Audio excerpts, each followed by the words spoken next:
సహజంగా ప్రతి ఒక్కరికి ఏదో సమయంలో కన్ను కండరాలు అదరటం, లేకపోతే చేయి కండరాలు అదరటం, లేకపోతే తొడ కండరాలు అదరటం అనేది జరుగుతూ ఉంటుంది. కానీ కొంతమందికి అదే పనిగా కండరాలు అదిరి వాళ్ళు ఇబ్బంది పడుతూ ఉంటారు.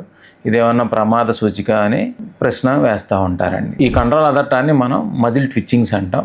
ఈ మజిల్ ట్విచ్చింగ్స్ని మనం బ్రాడ్గా బెనైన్, ఫిజియలాజికల్, ప్యాథలాజికల్ అనే 3 కేటగిరీలుగా విభజిస్తామండి. బెనైన్ అంటే ఎటువంటి కారణం లేకుండా జనరల్గా మనం ఏదైనా అలసటగా ఉన్నప్పుడు కానీ, ఎక్కువగా మనకి అలవాటు లేని పని చేసినప్పుడు కానీ, లేకపోతే ఎక్కువగా కంప్యూటర్ వాడినప్పుడు, కొంచెం కళ్ళు ఇరిటేట్ అయినప్పుడు మనకి జనరల్గా కంటి యొక్క కండరాలు అదురుతూ ఉంటాయి. దాంతోపాటు ఎక్కువగా పని చేస్తున్నప్పుడు, ఎక్కువగా బరువులు ఎత్తినప్పుడు చేతులతో, దాంతోపాటు మనకు అలవాటు లేకుండా కొండ కానీ మెట్లు కానీ ఎక్కినప్పుడు చేతుల కండరాలు కానీ కాళ్ళు కండరాలు కానీ అదురుతూ ఉంటాయి. వీటిని మనం బెనైన్ మజిల్ ట్విచ్చింగ్స్ అంటాం. నెక్స్ట్ ఫిజియలాజికల్ మజిల్ ట్విచ్చింగ్స్ అంటే బాడీలో జరిగే మార్పుల వల్ల మనకు కొన్నిసార్లు కండరాలు అనేవి అదురుతూ ఉండొచ్చు.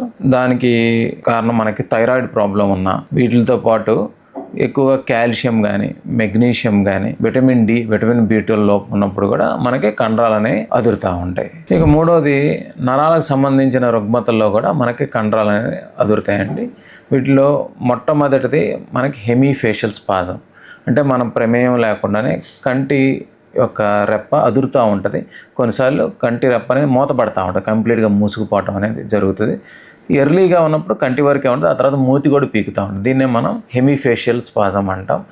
ఇది మనకి ఫేషియల్ నర్వ్ ఇరిటేషన్ వల్ల మనకి వస్తుంది. దీనికి కారణం అనేది మనం స్పెసిఫిక్గా చూసుకొని దానికి వైద్యం చేసుకుంటే తగ్గే అవకాశం ఉంటుంది.